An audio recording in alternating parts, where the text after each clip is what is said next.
Salut, c'est Antoine de la chaîne Surf Moustache. D'ailleurs, le lien de la chaîne juste ici, alors n'hésite pas à être checké puis à t'abonner. Alors aujourd'hui pour Akewatu, on va faire une review sur une board bien connue de chez Lost. C'est le modèle Short Round. La construction Liptech est connue pour être super solide et dans le pire des cas, si tu arrives à lui mettre un pet, la mousse à l'intérieur de la planche est tellement dense qu'elle va même pas absorber l'eau. Et donc par rapport à une planche en résine qui absorberait l'eau, tu devrais mettre à sécher avant de pouvoir réparer. Celle-ci, tu es tranquille déjà. Ensuite, on va avoir une mousse qui est en partie recyclable, toujours dans l'aspect un peu éco-friendly. En résumé, on a une planche durable et ça c'est vraiment excellent si tu veux changer de planche à l'avenir pour revendre ta planche par exemple sur Akewatu. Ta planche ne va pas perdre beaucoup de valeur parce qu'elle sera toujours en super état. Et ouais, donc c'est un bon deal.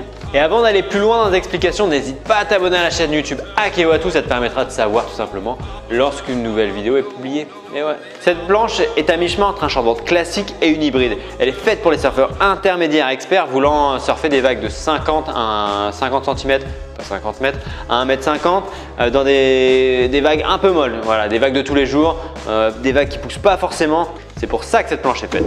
Lorsqu'on se penche sur l'outline de cette planche, on voit qu'on a une outline de shortboard classique. C'est ce que tu crois.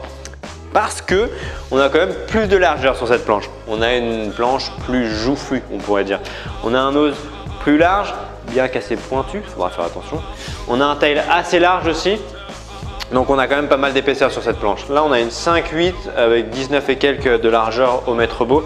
Donc on a quand même pas mal de largeur. C'est une planche qui se surfe assez courte mais qui a pas mal de volume malgré sa taille. Au niveau du tail, on a un squash tail assez arrondi. Donc le squash tail, c'est le tail qui va équiper comme la plupart des shortboards que tu retrouveras sous les pieds des pros par exemple. Donc c'est quelque chose qui marche pour avoir de la réactivité sous les pieds, tout simplement parce que lorsque l'eau va arriver paf du nose de la planche et filer comme ça direction le tail, et bien ici, lorsqu'on arrivera sur cette partie-là, paf, ça va s'échapper et c'est ça qui t'apporte ce point de pivot.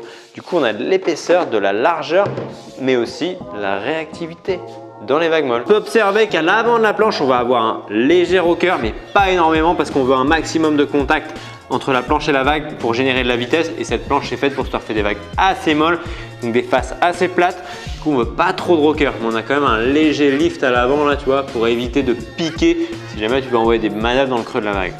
Et au niveau de l'arrière, c'est là qu'on vient un peu donner un peu plus de piment à cette board parce qu'on va avoir plus de rocker à l'arrière. Même si ça reste modéré, on aura plus de rocker pour te permettre d'avoir quelque chose de plus réactif sur le tail. Donc plus réactif et plus maniable. Si on regarde maintenant au niveau de l'épaisseur, on a quelque chose d'assez épais, d'assez épais sous le pied avant. On veut avoir une excellente relance en sortie de manœuvre et lorsqu'on appuie sur le pied avant, donc ton pied avant pourra servir un peu d'accélérateur. Donc pas mal de mousse sous le pied avant, sous la poitrine. C'est top pour partir à la rame assez facilement, surtout quand on n'a pas de bras. Attention, je dis pas que tu n'as pas de bras, j'en sais rien, mais si jamais tu n'en as pas, c'est pas mal. Et puis à l'arrière, on conserve quand même du volume. Maintenant, lorsqu'on se penche sur les rails, tu vois qu'on conserve beaucoup de volume à l'avant et que la descente sur les rails se fait assez tardivement parce qu'on veut maximiser le volume de mousse sur le dessus. Donc on va rester assez plat et descendre progressivement, vraiment très progressivement sur les rails. Et c'est ici que ça s'accélère, mais on conserve quand même des rails bien épais et arrondis. Le fait d'avoir des rails arrondis, ça te permettra d'éviter de mordre trop facilement lorsqu'il y a du clapot, donc un peu de vent sur les vagues tout simplement. À l'inverse, si tu avais des rails vraiment pincés, ça accrocherait plus dans le clapot et serait un peu plus galère. Donc cette planche-là est plus passe-partout si tu veux.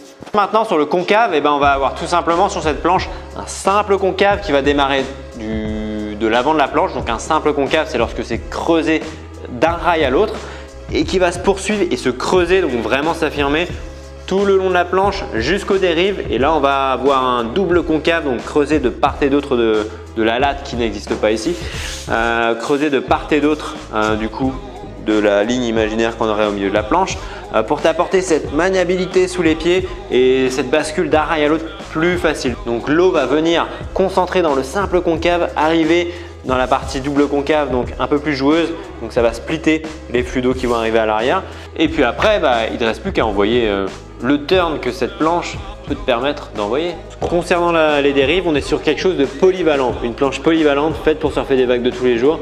Du coup, on a aussi des boîtiers polyvalents. Tu peux la mettre soit en quad si c'est creux, si tu veux quelque chose qui aille vite, avoir du drive dans la vague, tu pourras mettre des quads. Si tu veux quelque chose de vraiment maniable pour envoyer des manœuvres dans le creux de la vague, travailler vraiment la poche de la vague, là tu pourras partir sur du thruster.